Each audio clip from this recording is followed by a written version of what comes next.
This week I'm joined once again by Jasun Horsley, who is the author of Vice of Kings, Prisoner of Infinity, and Seen and Not Seen. In this episode we discuss his latest book, 16 Maps of Hell, which is currently being fundraised from his website horticulture.com. We discuss Hollywood, neurosis, obsession, and propaganda. I'd like to say a big thank you to all my patrons for making this work possible, and if you would like to support Hermitix podcast or become part of the Hermitix community, please find our Patreon, Discord, merchandise and donation links in the description below. Enjoy. So, Jasun Horsley, thanks for coming back onto Hermitix podcast. Yeah, thanks for the invitation. That's okay. So we are going to be discussing your book, which is yet to be published, but you have a Kickstarter for this, because I think you accept that there's going to be various difficulties in publishing this for a variety of reasons. So it's called Maps of Hell, and 16 maps. Oh, of 16 hell. Maps of Hell. Okay. Yeah, I changed the title since I Okay. sent it to you. Also, it's not Kickstarter; it's my own. I just did it at my own website. Oh right, okay. But it's like a Kickstarter type thing. It's based on that sure. template, more or less. Yeah. Okay, so 16 Maps of Hell. Kind of a fairly basic question, but how this is sort of like your other work, Vice of Kings and Seen and Not Seen. But how would you describe this one?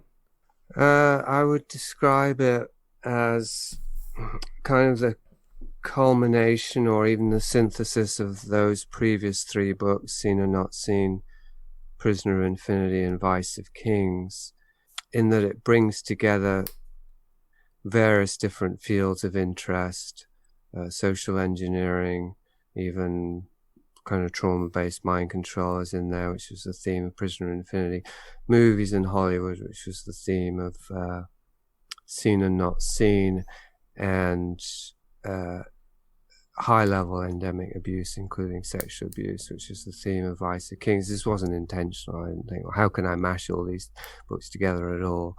But that's a convenient way to describe it now, at least for people who are familiar with my previous work. For people who are not, it's a deep dive into endemic, systemic abuses and perception managements of Hollywood. That I try to turn the conspiracy theory model on its head to some extent, at least attempt to do that, to show that it's much more complex and nuanced than some sort of Illuminati Hollywood mind control operation, even though those kind of conspiratainment descriptors or narratives, there's surprisingly quite a lot of evidence to back up those interpretations. It's just that I feel that they do more harm than good, because they just leave out too many of the nuances. So another way I describe it is an attempt to reconcile the cognitive dissonance in my own psyche as somebody who's grown up imbibing Hollywood product his whole life and feels really enticed by it to this day, including the lives of filmmakers and all that, with the more that I've come to know about the hidden machinations, of society and of the media. It seems like they're two parallel perspectives and they seem completely incompatible. So I've attempted to actually bridge the two and try and find out, the truth is somewhere between the two. Like Hollywood is both what it appears to be and something very, very different. So you have an obsession with Hollywood, which, as you yourself sort of understand it in a relatively self-analytical and sort of at some points judgmental way. Like it isn't simple sort of Hollywood or hero worship or figure worship. You understand that you have this obsession with it, and that there's something in that, and you're sort of, as I see it, trying to get to the real reasons as to why there are these obsessions and why one would become obsessed almost neurotically with these things. Is there somewhere that you, like a point in your life where you can trace back to why you think you became like obsessed with sort of the Hollywood ideal? Yeah, well, that's that's very much the focus of Seen and Not Seen, which began in a number of ways, but one of the early impetuses for it was going back and looking at my first published work, The Blood Poets, when I was writing about movies in my late 20s and early 30s, without any real awareness of what you just asked, really, that there was a kind of dark, neurotic, obsessive side to it. I mean, I was aware it was there, but I wasn't ambiguous about it or ambivalent about it. I just felt, well, I really was determined to make it in Hollywood at that time in my life. And so I'd written The Blood Poets partly as, I hoped, a calling card for Hollywood. Like, if I can't get my scripts actually accepted and made, I'll write a kick-ass treatise on movie violence, and that would be a kind of a foot in the door to Hollywood, rather naive with hindsight. But anyway, when I was doing Seen and Not Seen, it was 15 or 20 years later, looking back over those early writings and sort of psychoanalyzing myself in a similar way that I did with Whitley Strieber in Prisoner of Infinity. What was I revealing there that I wasn't aware of at the time? And thereby trying to get to the deeper roots of my obsessive dependence on Hollywood entertainment as a what I eventually called an aid to dissociation, the technology of dissociation, which we talked about, I think, on our last time on Hermitix. And therefore, kind of use myself as a case study for what we think of as soft propaganda or mind control light, as in just the ways in which, if we're traumatized in our childhood, if we have very difficult adverse conditions in our childhood, such as I had with alcoholic parents and a bullying brother and other things that I touch on in Vice of Kings, then we're going to look for ways to escape. So initially for me, comic books was the first thing I really discovered for myself, and that soon led into movies, specifically horror movies, because my brother was into horror movies, and then Clint Eastwood was the turning point. So I was always aware that there was this evolution of an interest, let's say, or even an obsession with kind of super-powered characters from Spider-Man to Clint Eastwood, and that helped me form an identity, and that identity included this desire to make it in Hollywood and be an artist and all that. So I was always aware of these things, but I wasn't aware of how deeply neurotic they were, and how much they had, in a sense, hijacked my life force and corralled me into a path, like established channels that weren't really conducive to my own fulfillment as a human being. I was trying to squeeze the round peg of my soul into the square slot of Hollywood success. And as I testify in Maps of Hell, and also Seen and Not Seen, it was a futile quest. And over time, it morphed into trying to understand, well, why? A, why was I driven to this? And B, what is it about the Hollywood system that makes it completely incompatible and inaccessible to someone like me? Right? So obviously that's a big question. I mean, there's small picture, there's the local, my own psychology, and then there's the big picture, which is the social construction of Hollywood, such as it is, and that's where it overlaps, of course, with the socio-political forms of control, propaganda, and power abuse and all of that's becoming more commonly known about. So do you think that one of your reasons for writing it, that is that you understood that there was a relatively collective desire along the same lines as your own? Like, there was a lot more people.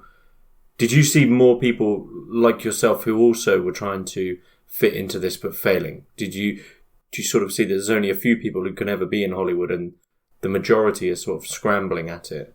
Is that why? Is there any reason? Is there any reasoning for writing the book in that sense, to sort of make it clear to other people who are were or are in the same predicament? I mean, yes, but I think it is more widespread maybe than I mean, in a certain sense, it's a cliche, all these stars showing up Hollywood wanting to be stars, all these teenagers growing up wanting to be famous. I mean, it's commonly acknowledged this, but in terms of actually people that we know, it might not be so obvious, particularly if we're in our 40s or 50s. So I think there's definitely subtler things. So I'd say that the desire to be a somebody, the desire to have respect and social status is certainly very, very widespread. And then so creativity and artistic self-expression somehow has got co-opted into that. Somehow self-expression or art is all about self-expression, number one, which is questionable, I think. And then number two, self-expression is all about getting validation from the world for your self-expression. So you've got things that have been conflated there together and mashed together into a sort of monstrous distortion of something that's fundamentally true and valuable, which I get to the end of 16 Maps of Hell, which is, again, it's not even self-expression, it's discovering who we are, and by connecting to others, and art is a form of communication. So I think we're all trying to communicate in one way or another, and artistic expression is clearly a way of communicating, and that has been, it's been commercialized and commodified in such a way, but it's also been shoehorned into a pre-existing set of values. It's almost like you go to the market, like going to a plastic surgeon, you say, I want this nose, I want this set of eyebrows, I want this chin, I want those kind of ears, I want that kind of hairstyle. It's like Hollywood is a metaphor for the way in which society is customizing identities and then selling them back to us.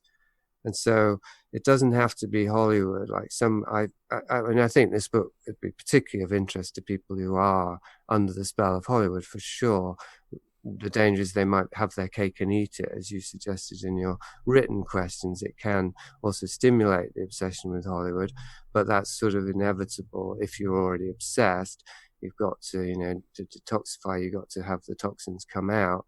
But I would also say that it might be just as effective or useful or meaningful to somebody who isn't so strongly identified with Hollywood values or those kind of ambitions, just as a template.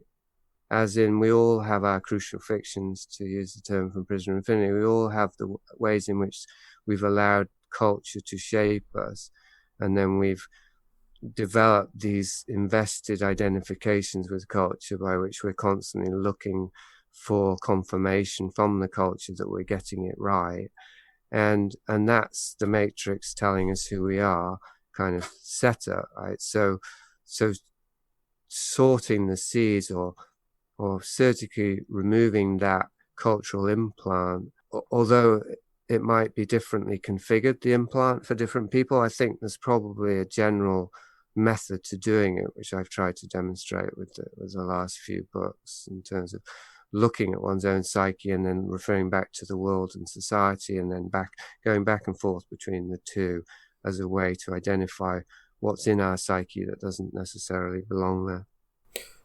And you talk about about Hollywood altering and creating identity and altering us in ways which form identities. And one of the things that comes across early in your book, 16 Maps of Hell, is that there is a primary reliance on Hollywood on image, obviously. I mean, it's based around cinema and how people look and how things appear.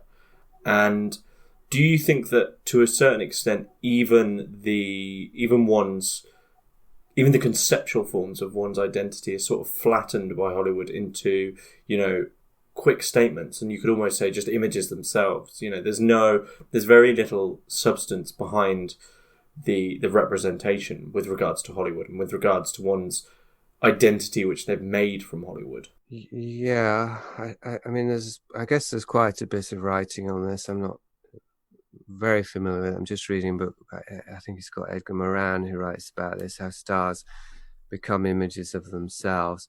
And also Society of the Spectacle, Guy Debord talks about that. It seems as though there's something, and it's even in the Bible, like this idea of idolatry, and why did the Jewish people initially have the prescription against graven images, like you can't represent the divine.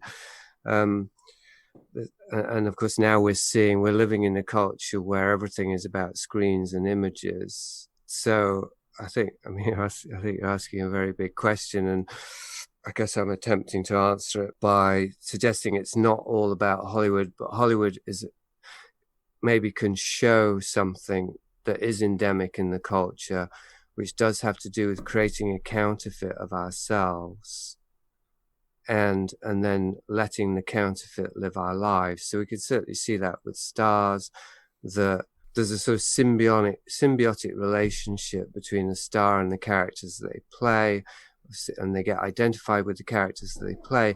But then as a star, they also have to turn their lives into a movie, as in they represent something as stars, not the characters they play, but the character of the star, him or herself, whether it's Keanu Reeves or Johnny Depp, Kate Winslet or Angelina Jolie or whoever it is. They become an image in their own lives, and then they have to maintain that image in order to maintain their currency, so to speak. So, and then we ourselves imitate the stars, like I imitated Clint Eastwood well, and that was a mashup. I was kind of imitating Dirty Harry and the Man with No Name, the character on the screen, but I also wanted to be a filmmaker. Didn't want to be an actor, but still. So who was I imitating? Was I imitating Clint Eastwood, or was I imitating the Dirty Harry and the Man with No Name? Well, it was both, and it was neither. It was this synthesis of imaginary characters, including Clint Eastwood as the imaginary character. Now, it's easy to imagine, one would have to speculate, but I do get into this somewhat in the book, specifically Heath Ledger, for example, who died very young, I think, as a victim of this kind of syndrome, also Barbra Streisand. But it's easy to imagine how, and Michael Jackson, how an actor or a famous person would lose themselves in that. Like they would get so invested in pretending to be somebody that they're not, and their whole career and status depends on that they would almost have a vested interest in forgetting that they were acting, just as a good actor's kind of supposed to forget that they're acting, method actor and so on.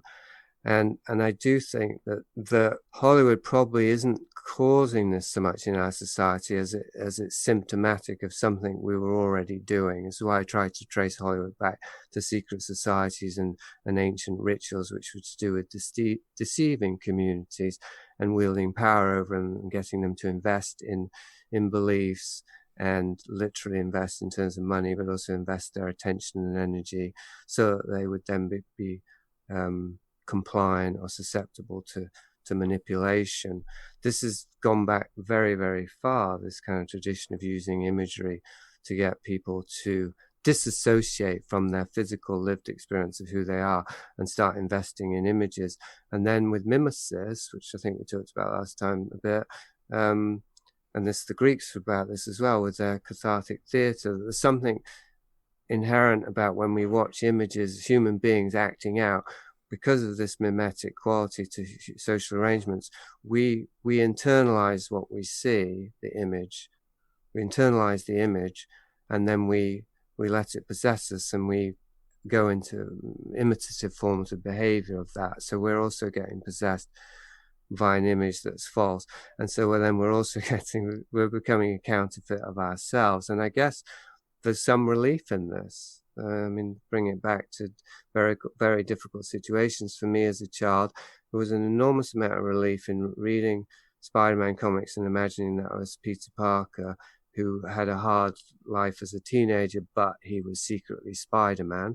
And then moving on to Clint Eastwood, where there was less ambiguity there. It was just a very strong man, and I got to model myself after that and just escape into these dissociated realms where I felt like I was becoming somebody different. And in a certain sense I was, but I was becoming an image. I was becoming a two-dimensional version of a human being. And you mentioned there that the actors have to invest into the, both the characters they're playing, but also they have to invest in themselves. Brad Pitt is Brad Pitt. He isn't somebody. He is Brad Pitt, sort of TM. Same with basically any celebrity name. Different connotations are formed in one's mind when they hear the name of a celebrity as opposed to someone else. I mean, even if you're not, sort of a big fan of celebrity or fame or Hollywood, I don't think anyone could admit that a sort of national or globally recognized name, is going to, it's definitely going to bring up different connotations.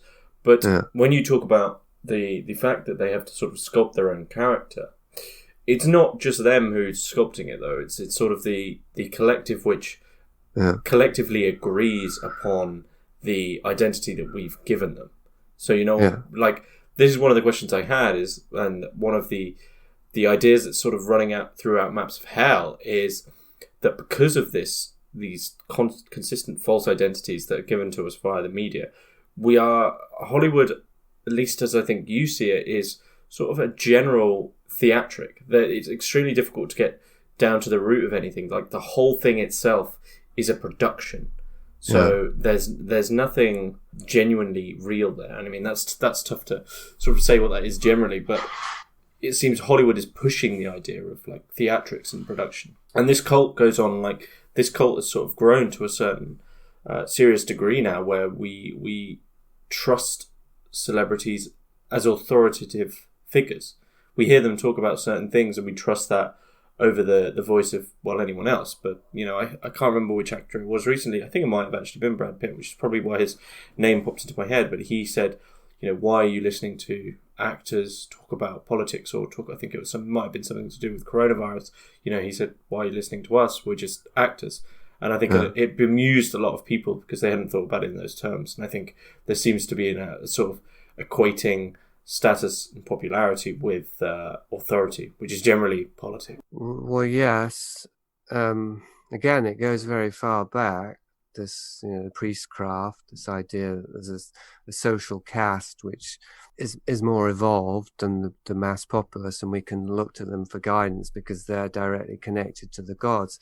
Now, there isn't much illusion about that as far as politics anymore, I suppose, but although that's kind of questionable because people are still voting and thinking that politicians are going to save them. So maybe I'll retract that, but it isn't so obvious with politicians.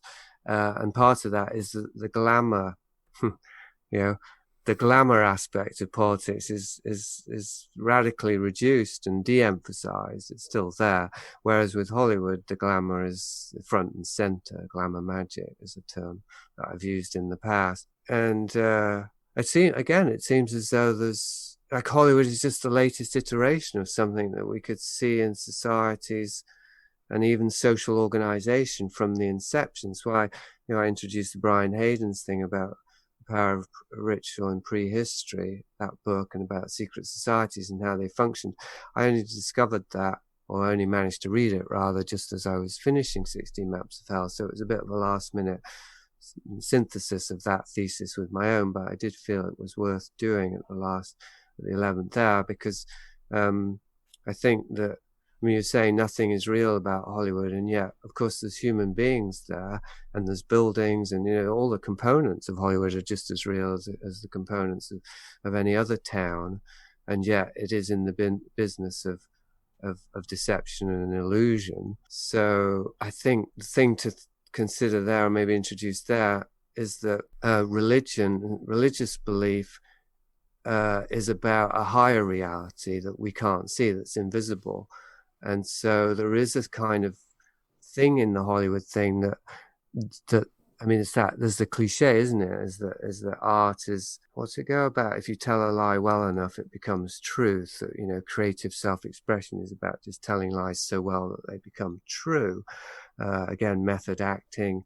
At a certain point, an actor can get so possessed by the character. This is around the mythos around Heath Ledger's death. Was he possessed by the spirit of the Joker?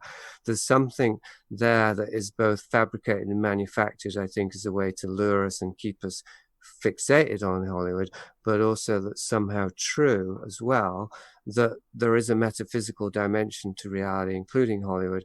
And so it is possible that by handling illusions in such a way, they become real.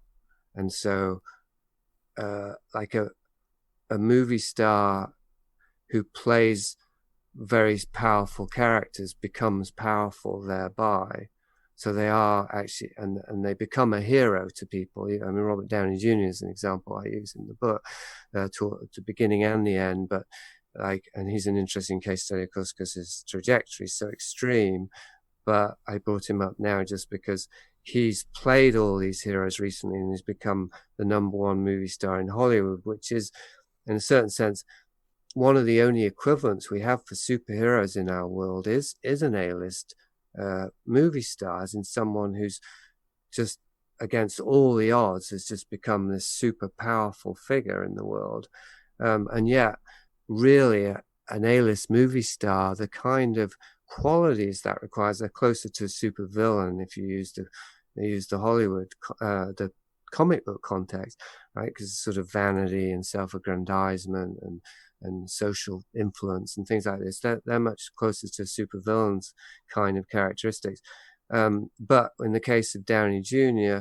and others, as you say, Brad Pitt, they try. I guess they counteract that by trying to become socially responsible individuals who are using their wealth and their influence to do good. So in the case of Robert Downey Jr., he's involved in some huckster thing, Elon Musk kind of scheme to reduce the carbon footprint with robots. I can't even remember, but it's in the last part of the book. I cite it as how this transformation is happening, where in this case, like a son of a director becomes a movie star, then becomes a drug addict, then becomes a felon who's in prison, and then makes it out and gradually works his way back to the top, or then hurtles to the top with Iron Man, and becomes the most popular actor in the world. And now he's become a kind of Elon Muskish kind of, or he's trying to make the transition into a real world social engineer, a real world superhero who's really a supervillain, I would say, because he's manipulating things. But anyway, that's all very interesting to map in the sense of your question. Hopefully I'll come back to it, about how we may be looking at a kind of belief that's very similar to religious belief, that sort of mixed with New Ageism, which is if you can connect to the gods and you can do the right rituals, you can become a god. And that's what these people, maybe they believe they're doing it, I don't know, that would be very speculative, but they certainly managed to convince other people of it. It's the secularized version of gods, essentially, the movie star.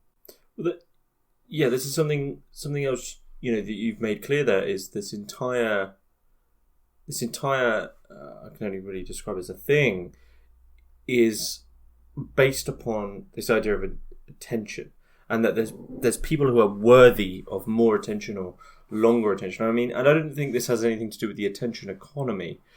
This isn't sort of trying to, grasp tidbits of people's attention on Twitter or trying to market something to them. The attention given to celebrities is still fairly long form, and people are interested in entire narratives and life stories and plots regarding. And you say attention is the currency of existence. And, I don't know if you mean this directly in relation to Hollywood, but what's interesting to me is that currently, due to the coronavirus, which has sort of revealed so many strange things, we're actually seeing many celebrities fall apart, like mentally and often quite literally. And it seems to be because they haven't got attention, and the production values which uphold the myth and the ritual and the theatre and unto which they exist within, it's gone. They're not able to have it, and it's all falling apart, and they're sort of having these strange breakdowns. Do you think that behind Hollywood there's actually very little to show there, in terms of anything which is worthy of people's attention? Well, I think there's something worthy of attention, but it's probably this shadow that's been concealed. So it's like the Dorian Gray. I use that analogy in the book halfway through. Dorian Gray himself, this eternally youthful, rather beautiful, decadent young man, shallow and social kind of butterfly. It gets a lot of attention maybe because he's got charisma, but essentially he's living this vacuous life of self-indulgence. And behind the scenes, he's made a deal with occult forces to retain his health and beauty no matter what he does with his life force. And the way that it works is that all of the corruption that he's engaged in only shows in this painting. That I can't remember the exact mechanics of it. Obviously, it's not a realistic story. It's a parable, Oscar Wilde. So anyway, the painting gets uglier and uglier and more deformed and hideous because that's showing the true nature of Dorian Gray's soul. And I'd say that's the aspect of Hollywood that does merit our attention, as opposed to the glamour magic, which is harvesting our awareness, our energy, by giving us pleasing dreams or stimulating dreams that help relieve the tension and the pressure of reality, which is something we're always doing anyway to ourselves. But these are manufactured, like you said about movie stars, although I think you made that very good point with movie stars, that we're creating them very much in the sort of supply and demand symbiotic relationship. So we've got to put that in there too. That's another reason that Hollywood there is some value in giving Hollywood attention, again, as a mirror, because if we've created it to the extent that we've believed in it and invested in it, you could say that we have co-created it. And it's actually my friend or collaborator, David Shana, made this comment about, he also used the example of Brad Pitt. He said, like, if he saw Brad Pitt in a restaurant or wherever, he would go up and talk to him because he feels as though he has had a hand in creating who Brad Pitt is. So he has every reason, not to be shy about that. But I mean, it doesn't mean that he would try and grab a chunk of his hair or anything. But there is this symbiotic thing there that, and one of the ways that Hollywood it's a balancing act they've done in Hollywood, because they try and create the stars, or these stars are created that they're supposed to be above us and lofty, but at the same time we have to feel intimate with them, like we know them. So then they have to be accessible in a certain sense, but our private life, supposedly, it's probably all made up. But anyway, they give us a sense that we're finding out about their private lives. But at the same time, and they want people to come up and approach them for autographs, really. I mean, they need that kind of attention anyway. But at the same time, if people get too intimate, people start to realize that in a way we're on the same level with the stars. Then that would break the illusion, and also a star would be threatened. They wouldn't be able to just move around in society. I suppose most of them don't anyway, but that's one of the reasons they don't, is that they don't want to get mobbed. They don't want people to take liberties and assume that they know them and approach them like they're just ordinary people. They have to maintain that distance. I forgot where I was going with this now. The dark side. It was the dark side, yeah. So so another reason they have to keep their distance is that, of course, is to maintain the illusion, like this intimate view that we think we have of Hollywood and movie stars behind the scenes. Well, because it's becoming more and more obvious that was just another level of fiction. And in order to maintain that level of fiction, of course, there has to be enough distance so that we can't check and verify, whether it's true or not. There has to be complicity within the system itself, not to, leak information and so on about what's really going on with this or that star or this and that studio and so on. Anyway, so of course, what's been coming out in the last few years, I'd say since Jimmy Savile really, but it's obviously in the US it's more since Harvey Weinstein and Kevin Spacey, is suggesting, of course, that the real lifestyles of the rich and famous are quite destructive, quite abhorrent to us, and there's a fascination in that as well. But I would say that it seems to me it is worth paying attention to that in terms of what are our idols really up to? We've given them all this power. We've projected all this virtue onto them. We've let them behave like gods. We've treated them like gods. Well, they end up acting like gods. And you remember the myths of the gods. The gods never behaved themselves very well, and they certainly didn't treat humans well. So it's weird, isn't it? Because we've really lost touch with the kind of archetypal template that we've recreated with Hollywood. And it's Hollywood's largely responsible. We've been so brainwashed into believing the hallmark Hollywood version of things. Of course, it's going to create a breeding ground for all kinds of vice and predations and depravity. Because if people can get away with it, they'll get away with it. But also, there's that pressure, which is kind of in the Dorian Gray thing, is the more good and positive and virtuous they have to appear to us to maintain their power, the more they've got to suppress that dark stuff, and the more it's going to come out once they're behind closed doors and nobody's watching. This Jekyll and Hyde. All this sort of celebrity lifestyles and tittle-tattle, and the 16 Maps of Hell is extremely dense. It's full, chock full of facts and data and sort of old news stories, and basically pulling apart celebrities' lives to the point where you're sort of just dealing with a strange assemblage of events and ideas as opposed to an actual person. But at what point do you see this as anything other than just investing your time into celebrity gossip? This is like a meta gossip, but do you feel that there's something that you're doing that is more important? Are you sort of analysing the gossip as like the form of social control that it is? Or do you think that you're still in some way bolstering like the gossip framework? Well, I think it's a good question, but I think we have to break it apart a bit, because gossip is questionable. What's gossip and what's testimony and what's evidence? So I think the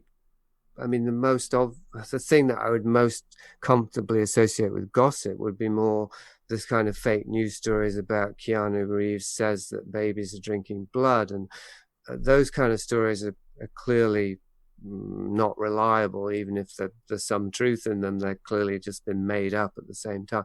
So I certainly bring out some anecdotal evidence there, but more that's to do with the evidence of disinformation and how it seems to be operating and functioning in order to confuse us.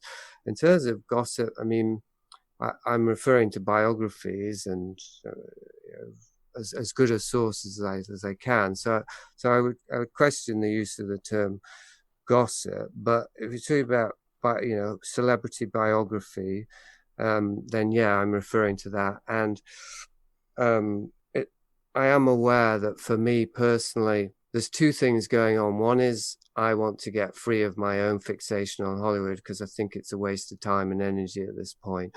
So then why write a book about it? Well, to get free of it. Like, can I really knock this on the head? Can I really present enough evidence for myself that I can, because they say the thing about the brain can't leave an anomaly alone, like an infected tooth. We keep sticking our tongue in it. If there's something in our environment or in our experience that we can't resolve, we can't just put it to rest and just say, well, whatever, I just don't know, I'll just forget about it. We just keep going back there because of the cognitive dissonance. So for me, Hollywood represents that, because for the first 20 years of my life, I received the program that Hollywood was the way it was.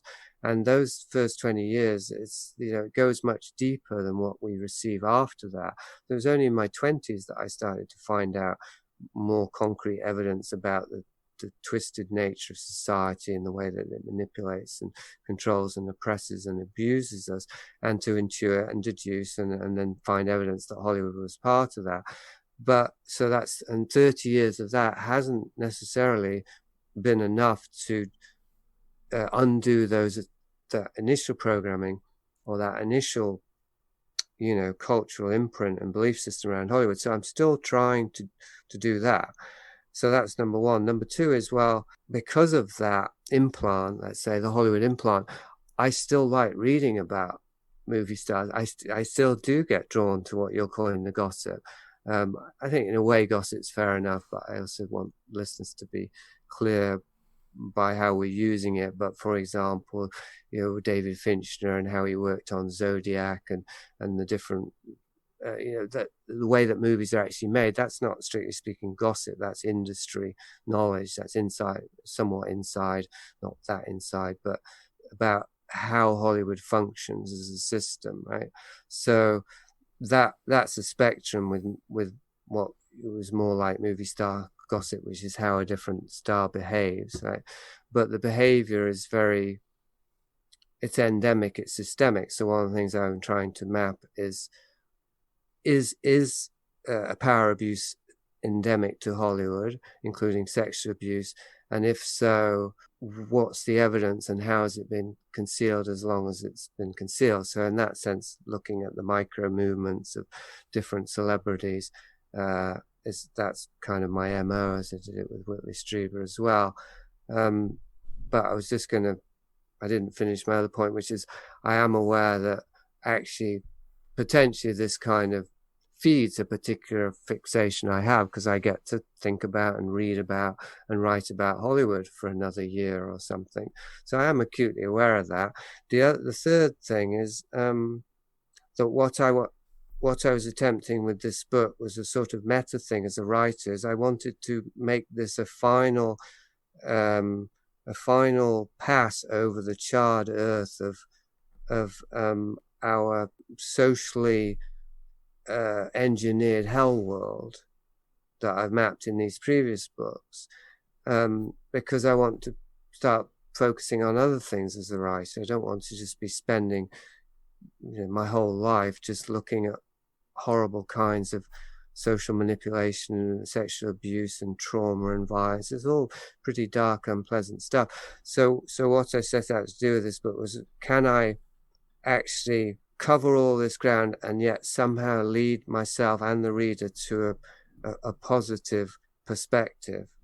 Can I resolve all this on a positive, strong note? Hence the metaphor of mapping hell with 16 maps of hell with a rough draft of the exits. So the last two chapters, I make this, I'm tempted to say heroic, but one should never describe oneself as heroic, but really difficult, really ambitious thing of, after all these pages and words of micro mapping the abuses and the neuroses and the pathologies, to try and draw out some gold from all this lead, to try and transmute it in the last couple of chapters.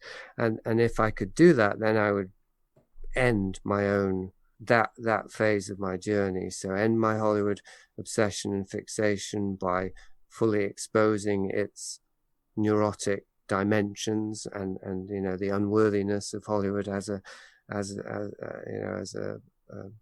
absorber of my attention, and but also by extension reaching peace or some sort of closure with the need to constantly map and analyze the dark side of our world.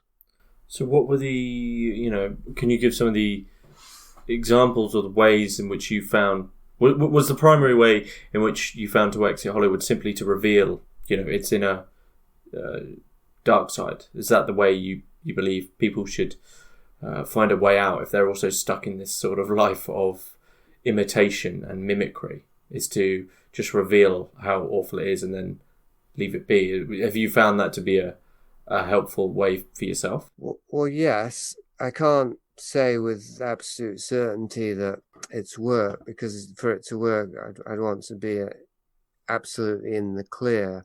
I would say I think I'm in the clear in terms of trying to make it in Hollywood. If I got an offer from David Fincher tomorrow, then we'd find out, right? Of course, saying no wouldn't necessarily, it's all about the way in which one gets sucked into things. So, but I think that I've more or less conquered my illusions about that. And that's part of a larger complex, which I mentioned at the start, which is just the desire to attain status in this world, whether it's through Hollywood or anything else. That drive has been very strong in me because of my cultural conditioning, and Hollywood just became the dream that I put all my attention on. I think that that's more or less woken from that dream. I mean, looking at Polanski was useful in that regard, because maybe we'll go into that or not, but he was a very early role model, and I really, by writing this book, I just had to face the fact that Polanski's probably a really nasty piece of work, and that was a lot of cognitive dissonance for that, because there's somebody that I really, you could say, I felt kind of love for and wanted to emulate. So I think it has to be quite close and personal for something to really shift. It has to be quite painful. It's not just about saying, yeah, Hollywood's a bunch of predators and they're all, child abusing Satanists. That doesn't work. One has to really find one's own key joint, or something that's quite deeply implanted in one's own psyche, and start moving that around.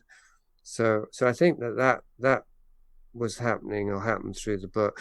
The other thing that's much subtler is, and that I explore in the book too, which is what are the effects of watching these products if they're made by people who are pretending to be something they're not. So an obvious example I use, Kirk Douglas, I cite the case of him raping Natalie Wood, which Natalie Wood's family have recently gone on record about. I don't think it's in the HBO documentary, but it is in the biography that the sister wrote.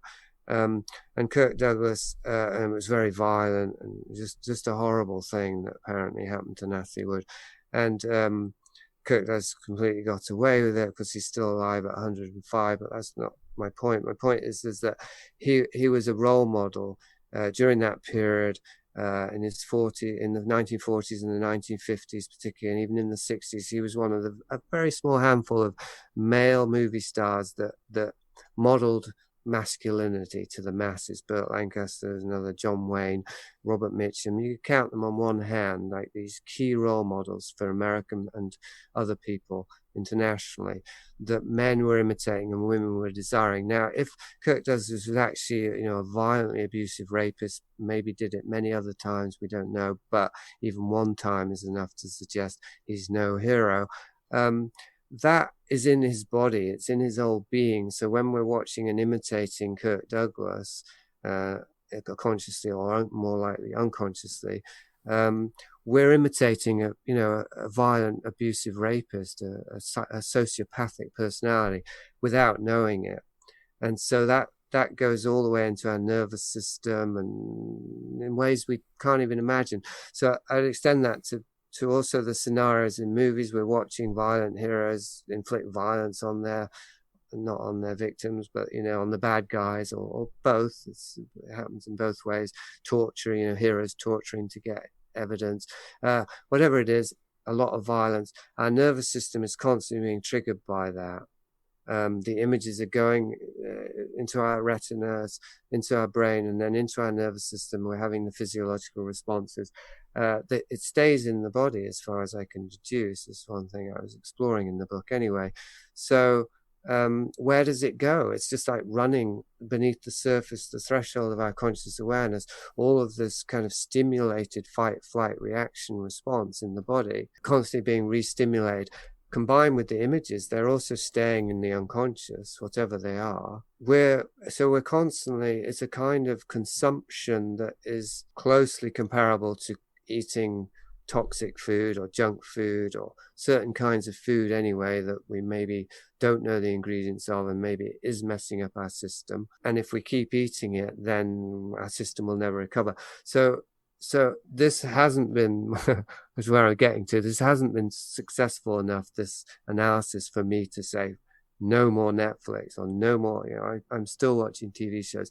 So I don't know if that, I'm not sure what's happening there. Like, am I just making it worse in a certain sense because I'm doing it now that I know, or is my consciousness helping me to process in some way? I really don't know. I mean, I watched a thing yesterday. A girl got her knee hurt, and I felt my whole body in pain when they were showing that, and she was at the doctor, and it didn't used to be like that. I never used to notice how my body would go into this quite distress when it sees violence or hears about violence. That's only in the last couple of years. So presumably, if that got sensitive enough, I would stop enjoying these things, and then then I suppose I'd be free. But in the meantime, if I'm getting more sensitized, that seems like that must be a good thing. And if all of this is heading into our nervous systems, and that is, we can't say that those character traits that we don't know about in their real lives, we can't say that's Hollywood propaganda, but certainly the attitudes and the characters that they're writing and the structures they're devising, these are things that we can consider as like archetypes and structures which they want to promote. And a strange question for me is, one of the key traits of propaganda is that it has an end game, right? It has a goal. And what do you think the goal of Hollywood propaganda is? Well, I think there are two kinds of propaganda. First of all, this Jasun writes about this. This is what we think of as ordinary propaganda, or what we think of as propaganda, which, as you say, has a very specific goal to get people to believe certain things and behave in certain ways. But then there's what a lot of call sociological propaganda, and that is much harder to track because it's replicated by societies itself. So it's to do with the values in a society that then become embodied by individuals. Really, we're talking about individuals. Even if we go into institutions, it's all made up of individuals. And then it's being carried forth by those individuals that create organizations, including, of course, the products. So a lot of Hollywood movies, we could say that they're propaganda without any direct involvement of the CIA or the military. There's plenty of examples of that.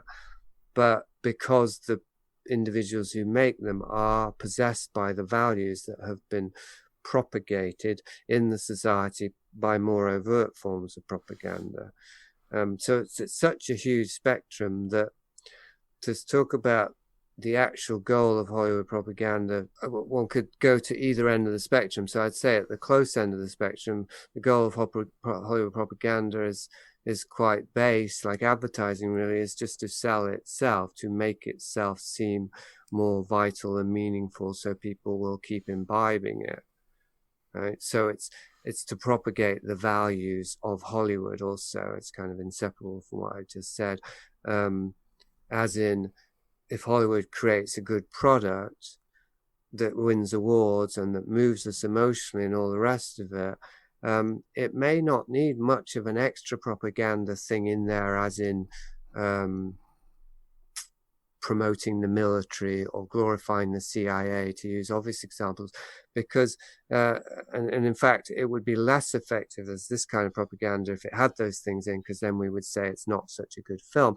If it seems like a socially responsible and a conscientious and a sophisticated work of art, say Fight Club, let's say, use an example because Finch is in the book, then it's propagating the idea that Hollywood itself is a worthy receptacle of our attention and a worthy dispenser of values, right? So that's very essential in itself. Now you could say, well, it's a bit circular, because if Hollywood's just propagating itself, what's the harm in that?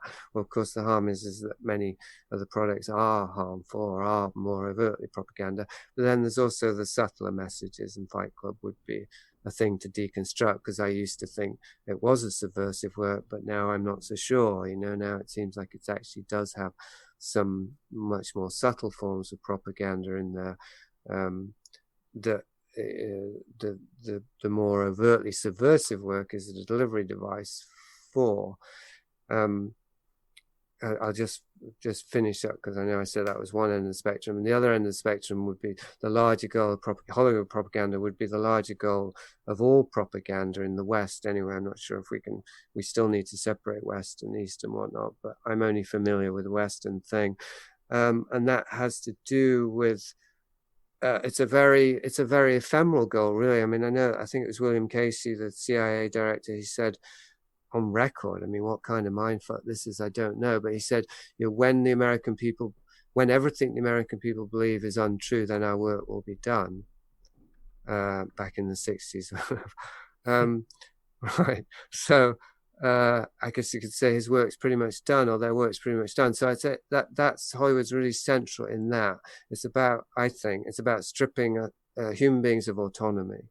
The end goal of the propaganda is that we will become completely dependent on propaganda and are state sanctioned. It's not even, it's subtler because it's sociological, but external values to define us, and therefore, as part of that, we will have surrendered our autonomy completely to some amorphous kind of intelligence that we're now seeing in the world. Is it algorithms? Is it artificial intelligence? Is it the deep state? It's not really clear what it is, but it's clear that it exists, and that it seems to exist to strip us of our autonomy by harvesting our attention, and that people are going along with it. I mean, we could talk about COVID-19 if we wanted to here, couldn't we? But there are palpable examples or evidence we can see that people have surrendered incrementally their autonomy, and of course then they become vessels for externally incepted values, or it's a bit circular, really, isn't it? Cause and effect there. But as we become vessels for these externally incepted values, then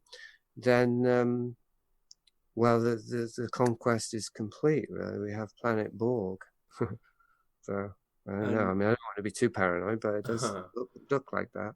And what do you think there's anyone you know of, or yourself perhaps, who you've found some ways to regain autonomy, or people who have found autonomy and found the truths? If everything we believe is untrue, then who are those people you look towards who've escaped autonomy and who are finding truth again, if there is anyone? Yeah, well, that's what I tried to get to in the last chapter, and I think it's a difficult question to answer, because one can then turn it into a binary system of us and them, and that can become elitist, and then one loses the spectrum or the continuum of human awareness, which seems to me that the reality that we've lost touch with, or central to it, is that we are all a single organism. Humanity is a single organism, a single spirit, single continuum of consciousness, all connected together, which is the true. The Borg would be the shadow of that, like the artificially created counterfeit of that we are, like mushrooms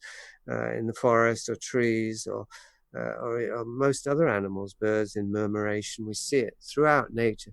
Human beings are also interconnected in this way, and so I want to be wary of that in terms of singling out. And in the book, I choose David Byrne and Talking Heads as a positive example of a cultural figure at the end, but I'm aware that I'm sure if I dig hard enough and long enough, I'd find things that would create cognitive dissonance, and that would compromise my respect and love for David Byrne and Talking Heads. It's all one system, so I don't believe that anything that kind of makes it to us through mass media isn't somehow converted into a delivery device. But there are definite areas in our experience where we can connect individuals, really, where the transmission, if you like, is stronger, where the life force is stronger, where there's more integrity and there's more autonomy, for whatever reason.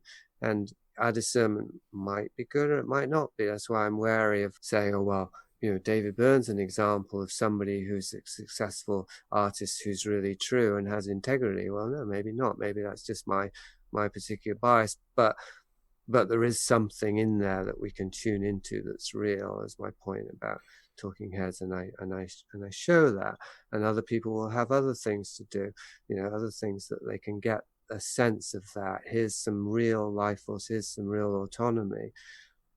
But it's certainly not, I mean, the culture isn't the place to look for it. The place to look for it is in nature, and by that I mean in our environment. So I don't necessarily mean we've got to go and live in nature, but I'd include human beings as part of nature, and that somehow the less socialized and the less mediated interfaces with others are, the better.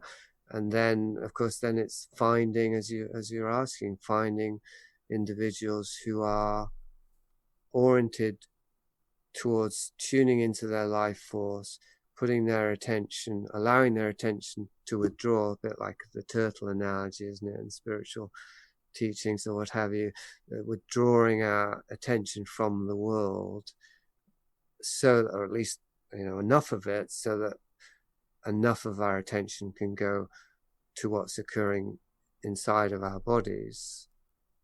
and tuning into that, which is where, because how much we have so much awareness in our bodies, and our consciousness isn't meeting it. Our consciousness is always going out to the world, whether it's the Twitter feed or the Netflix or other human beings.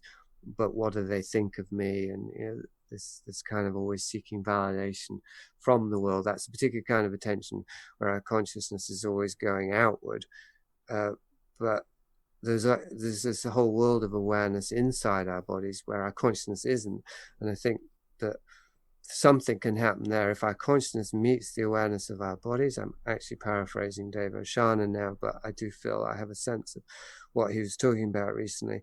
Then we start to have an experience that the awareness of the body, whether the life force is itself, becomes more conscious, and that it has a purpose for us, and we can start living the purpose of the life force, which is what other animals do. I say other, I'm not sure that human beings are animals, but what animals do and what human beings seem to have lost the ability to do, just live the life force in harmony with our own bodies and each other. So that would be autonomy. Yeah, I think that's the kind of autonomy that we can rediscover.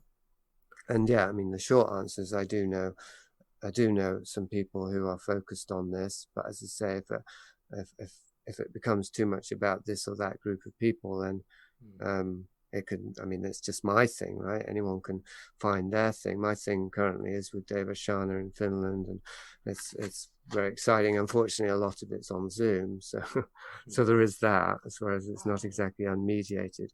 But I am discovering there's something about just connecting with people who are oriented towards, away from certain things that seem to be capturing the world's attention, towards something else that perhaps is more ephemeral and might be mistaken for something spiritual, or it might get stuck with that tag.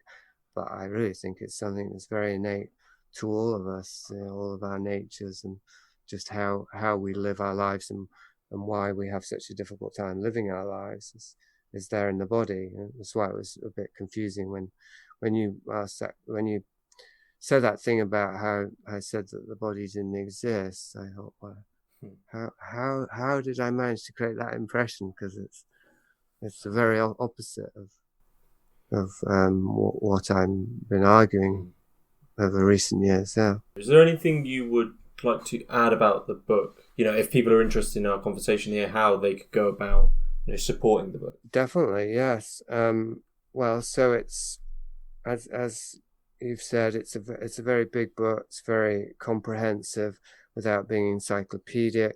It's going to be probably a 600-page book, and I've created a fundraiser at the website, which I guess if you can link to it, that would be easier. But it's at my site, horticulture.com. Any page except the main page, you'll find the link to it. It's called 16 Maps of Hell campaign, and it's because I couldn't find a publisher for it, which was much to my surprise, because I thought it would be a timely, topical subject and it would be some mainstream interest. But I actually found it harder to publish than my other books, which maybe is significant in and of itself.